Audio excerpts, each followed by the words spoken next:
Hello friends, नमस्ते। मेरा नाम सुषमा। स्वागत है आपका मेरे चैनल छोटी सी बगिया में। तो फ्रेंड्स, आज मैं आप लोगों के साथ शेयर करने जा रही हूँ 8 ऐसे टिप्स जो हमें अपने गार्डन में करने हैं 15 अप्रैल से पहले। वैसे तो फ्रेंड्स, हम डेट डिसाइड नहीं कर सकते हैं कि हमें 15 अप्रैल से पहले ही करना है। ये डिपेंड करता है कि हमारे एरिया का टेम्परेचर कितना है। अगर हमारे एरिया का टेम्परेचर 25 चल रहा है या इससे नीचे है तो ये अच्छा टाइम है अपने प्लांट्स में चेंजेस लाने का। जो भी हमने अब उन पे बदलाव लाना है, क्योंकि ये अब समर सीजन स्टार्ट हो गया है तो एक ये लॉन्ग टाइम होता है समर सीजन का। तो अगर हमने अपने गार्डन पे अभी अच्छे से वर्क करा होगा तो आने वाले टाइम में हमारे प्लांट्स अच्छे से ग्रो करेंगे और हमें अच्छे से फ्रूटिंग या फ्लावरिंग करेंगे। तो फ्रेंड्स, जैसे अब आप सबको पता है कि स्प्रिंग सीजन चल गया है, हमारे प्लांट्स डोरमेंसी से बाहर आ चुके हैं। कई ऐसे प्लांट्स हैं जो कि बिल्कुल बेजान से हो गए थे, लग ऐसे रहा था कि अब ये मर चुके हैं। उनमें पत्तियां भी नहीं थी, मतलब बिल्कुल सूखे से आपको नजर आ रहा होगा कि सब में बिना अभी उन्हें कुछ काम किए हुए, बिना उन्हें कोई फर्टिलाइजर दिए हुए फिर भी वो ग्रो कर रहे हैं। उनमें पत्तियों का फुटाव आ रहा है, तो वो भी ग्रो करने के लिए रेडी हैं। वो अपने डोरमेंसी से उठ गए हैं, अपनी नींद से जाग गए हैं। तो हमें हेल्प करनी है ताकि हम उन्हें अच्छा सा उनका खान पान लगा दें, खान पान दे दें, अच्छे से उन्हें फर्टिलाइजर कर दें। जो चीज़ें हमें अब अपने गार्डन में करनी है तो वही मैं आप लोगों के साथ आगे शेयर करूंगी। तो चलो देखते हैं। उससे पहले फ्रेंड्स, एक आपसे रिक्वेस्ट है कि अगर आप मेरे चैनल पे नए हैं तो अगर आपको मेरी वीडियो अच्छी लगती है तो जरूर लाइक कीजिएगा और मेरे चैनल को सब्सक्राइब कीजिएगा।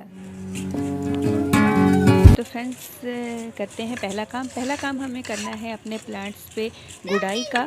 क्योंकि अब ये डोरमेंसी में थे तो हमने इनको बिल्कुल छेड़ा नहीं था। हमारे जितने भी सीज़न के प्लांट थे तो ये सब की हमने गुड़ाई करनी है। गुड़ाई फ्रेंड, जो हमारे हार्डली प्लांट होते हैं, जो स्ट्रॉन्ग वाले प्लांट होते हैं, उनकी गुड़ाई आप अगर डीपली भी कर लोगे तो ठीक है। लेकिन जो थोड़ा सॉफ्ट प्लांट होते हैं, जिनकी वुडी स्टेम्प होती है, उनको हमें डीपली गुड़ाई उनकी नहीं करनी है, बस 1 से 1.5 इंची तक। इसका गुड़ाई का फ़ायदा एक ये भी होता है कि जो इस पर घास वगैरह जम जाती है वो सब गुड़ाई के कारण उनकी जड़ें निकल जाती हैं और प्लांट्स की सफाई भी हो जाती है। दूसरा काम फ्रेंड्स, हमें करना है अपने प्लांट्स पे कटिंग का। कटिंग कह लो, प्रूनिंग कह लो। हार्ड प्रूनिंग होती है, सॉफ्ट प्रूनिंग होती है। जो हमारे थोड़ा हार्डली प्लांट होते हैं, जिनकी स्टेम मोटी होती है, उनको हम हार्डली कह देते हैं, हार्डली प्रूनिंग कह लेते हैं उनको। और जो बिल्कुल सॉफ्ट होते हैं, जिनकी स्टेम बिल्कुल बारीक बारीक होती है, छोटी छोटी, उनको हम सॉफ्ट प्रूनिंग कह लेते हैं। तो ये बहुत अच्छा टाइम है अपने प्लांट्स पे कटिंग करने का, प्रूनिंग करने का।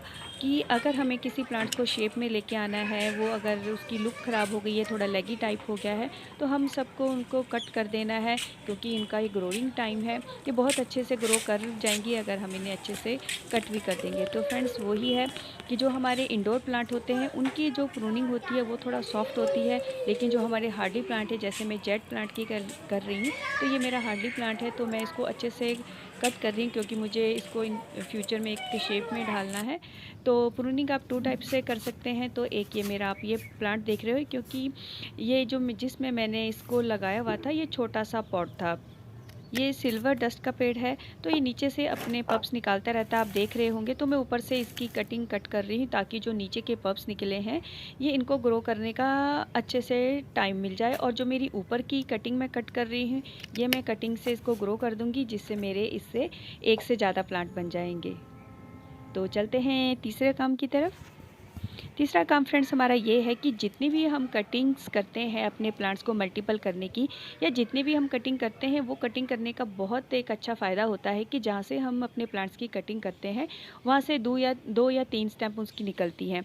एक तो हमारा जो पेड़ होता है, प्लांट होता है जिसकी हम कटिंग करते हैं, वो अच्छे से ग्रो करता है, वो बुशी बन जाता है, क्योंकि उसकी वहाँ से 2 या 3 उसकी रूट्स स्टेम निकलती हैं।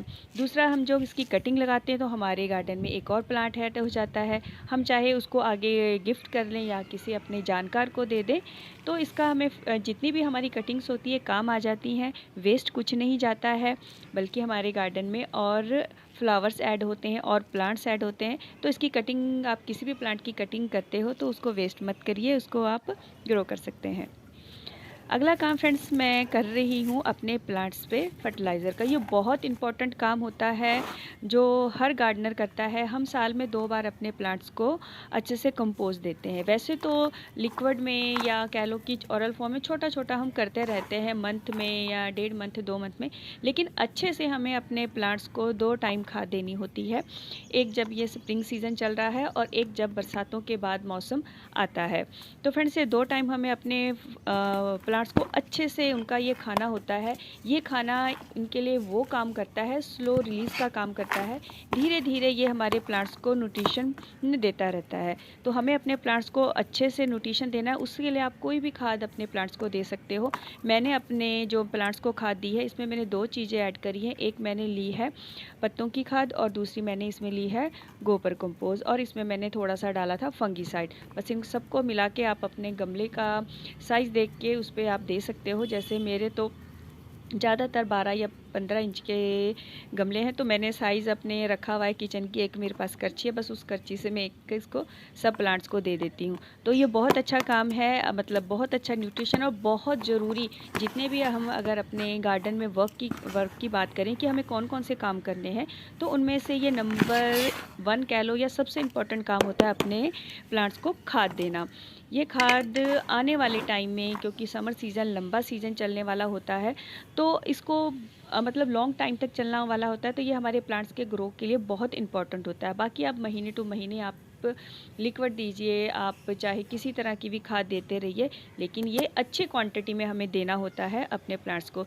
जैसे मैंने अपने प्लांट्स से आप ये देख रहे हो, दोनों प्लांट्स मैंने ये कट करे हुए हैं, तो इसकी देखो न्यू इसकी स्टेम निकल रही हैं, तो ये ग्रो कर रहा है। लेकिन अगर इसको मैं खाद दे दूँगी, इसको अच्छे से इसकी खाद से इसको न्यूट्रिशन मिल जाएगा, तो ये और अच्छे से ग्रोथ करेगा। तो ये एक बहुत ज़रूरी काम है कंपोस्ट देना अपने प्लांट्स को, तो ये भी हमें ज़रूर करना है। कंपोस्ट आप चाहे इस तरह ऊपर से भी दे सकते हैं और फिर आप नीचे वाली मिट्टी को अच्छे से इसके साथ मिला सकते हैं, या आप गमले के 2-3 इंच की मिट्टी निकाल दीजिए और फिर कंपोस्ट के साथ उस मिट्टी को मिला के फिर भी दे सकते हैं। वो आपकी चॉइस है कि आप किस तरह की कंपोस्ट अपने देना चाहते हो प्लांट को। नेक्स्ट फ्रेंड, ये बहुत अच्छा स्प्रिंग का सीज़न होता है रिपॉटिंग करने का। अगर हमने प्लांट्स ग्रो करे हैं या उनकी कटिंग ग्रो करी है, या हम न्यू प्लांट लेकर आए हैं, या हमारा कोई ऐसा प्लांट है जो बहुत सॉफ्ट होता है, बहुत जल्दी शॉक में चला जाता है, जो रिपॉटिंग पसंद करने वाला नहीं होता, लेकिन उसका रिपॉट करना उसको ज़रूरी होता है, तो spring season is the best time of the repotting. तो ये बहुत अच्छा टाइम है उसको रिपॉट करने का, तो आप इस टाइम का पूरा फ़ायदा उठाइए। तो जो प्लांट्स थोड़ा वीक होते हैं, जल्दी शॉक में जाने वाले होते हैं, तो उनकी रिपोर्टिंग का भी ये बहुत अच्छा टाइम है, तो आप ये भी अभी कर सकते हो। नेक्स्ट काम हमें फ्रेंड्स अपने गार्डन में ये करना है कि जैसे समर सीज़न में आप देखोगे कि प्लांट्स पे काफ़ी मिलीबग्स का अटैक हो जाता है, तो हमें इन्हें टाइम टू स्प्रे करते रहना है पूरे प्लांट्स पे, ताकि कोई भी तरह का इंसेक्ट हमारे प्लांट्स को हानि ना पहुंचा सके। उसके लिए मार्केट में आपको काफ़ी तरह के केमिकल्स भी मिल जाएंगे, लेकिन आप अगर नेचुरल अपनी खेती अपने प्लांट्स पे नेचुरल का उपयोग करते हो, मतलब ऑर्गेनिक ही हर चीज़ का प्रयोग करते हो, तो आप इसमें से आप नीम का आप यूज़ कर सकते हो। अगर आप नीम का ऑयल यूज़ करते हो तो आपके प्लांट को किसी तरह का भी नुकसान नहीं होगा। फ्रेंड्स, अगर आप नीम का स्प्रे करना चाहते हो तो इसका आप 1 लीटर आप पानी ले सकते हो, उस पर आप अपने किचन का जो भी हमारी स्पून होता है उसका यूज़ कर सकते हो 1 चम्मच, और उसको अच्छे से आप हिला के पानी को, तो अपने सारे पौधों को इसको टाइम टू टाइम या 15 दिन बाद या 20 दिन बाद आप इस पानी से स्प्रे करिए।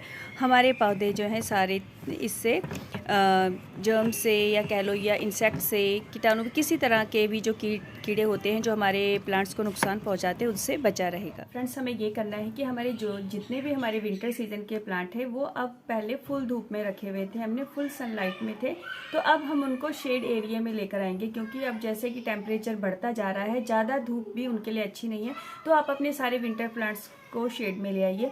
अगर आपकी छत पे नेट नहीं है तो आप ग्रीन नेट भी लगा सकते हैं। मेरे पास भी ग्रीन नेट नहीं है मेरे छत पे, तो अब मैं बस जल्दी से ही परचेज करने वाली हूँ ग्रीन नेट, क्योंकि बहुत सारे प्लांट हैं, सबके लिए हमारी छत में इतनी स्पेस नहीं होती है कि हम सबको शेड में ला सकें।